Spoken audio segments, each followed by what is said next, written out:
পুৰণা সেই দুটকীয়া নোটত পৰিণত হৈছে। কংগ্ৰেছক মানুহে ভোট নিদিয়ে, কংগ্ৰেছে বহুত মিছা কথা ক'লে, বহুত প্ৰবঞ্চনা কৰিলে, জাতিটোক ঠগিলে, ৰাজ্যখনক ঠগিলে, দেশবাসীক ঠগিলে, তাৰ পৰা মুক্তি বিচাৰিছিল।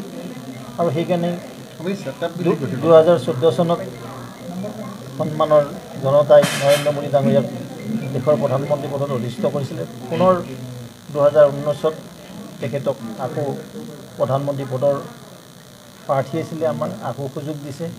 ঠিক তেনে তৃতীয়বাৰৰ কাৰণে নৰেন্দ্ৰ মোদী ডাঙৰীয়া প্ৰধানমন্ত্ৰী পদত অধিষ্ঠিত হৈ আছে। আৰু কংগ্ৰেছৰ অৱস্থা নাই, কংগ্ৰেছতে হৈ গৈছে। কিন্তু বাগানৰ মানুহে কৈছে মোক, বাগানৰ ভাষাটো অকণমান বেলেগ। তেখেতসকলে কৈছে দাদাটো কংগ্ৰেছ নাই, কংগ্ৰেছ শেষ, কংগ্ৰেছ বিদায় হৈ গৈছে। চেতে ক'ত অপজিশ্যন আছে ইয়াত? আৰু বেলুনৰ কথা কৈছে, বেলুন মানে মিছা কথা, বেলুনটো মিছা কথা, বেলুন ফাটি গ'ল কংগ্ৰেছৰ। আকৌ ফাটা বেলুন জোৰাই ল'বলৈ লাগিব নেকি আপোনালোকে কওকচোন? বেলুনটো কেতিয়া জোৰা নালাগে। কংগ্ৰেছে ভাবিছিল যে কংগ্ৰেছ দল আজি বহুত বিভক্ত, তেওঁলোকে তৃণমূল কংগ্ৰেছ হ'ল, তাৰপিছত কেইবাটাও দলতো হৈ গ'ল তেওঁলোকে। আৰু আপোনালোকেও দেখিছিল যে লিলি হোটেল কেইবাটাও বৈঠক হৈছিলে, খানা পিনা ধুনীয়া হৈ গ'ল, কিন্তু কামটো নহ'ল। এইকাৰণে নহ'ল, তেওঁলোকৰ কোনো উদ্দেশ্য নাই, কোনো নাই, কেৱল এটাই উদ্দেশ্য আছিলে, উদ্দেশ্যটো হ'ল শাসনটো লাগে শোষণৰ কাৰণে। আৰু অসমৰ জনগণ, ভাৰতবৰ্ষৰ জনগণ সজাগ সচেতন, আৰু তেখেতসকলে ভাবে যে বিকাশৰ লগতে আমি থাকিম, এইসকলৰ লগত আমি নাথাকোঁ। আৰু সেইকাৰণে তেওঁলোকৰ অৱস্থা এনেকুৱা হ'ল যে তেওঁলোকৰ এলায়েন্স পাৰ্টি ভাঙি গ'ল।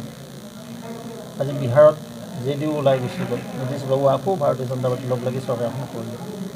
কিন্তু আজি অসমতো দেখি পাইছে যে বিভিন্ন দল তেওঁলোকৰ লগত নাই, তেওঁলোকে এডভান্স মানে কেণ্ডিডেটক ঘোষণা কৰিছে।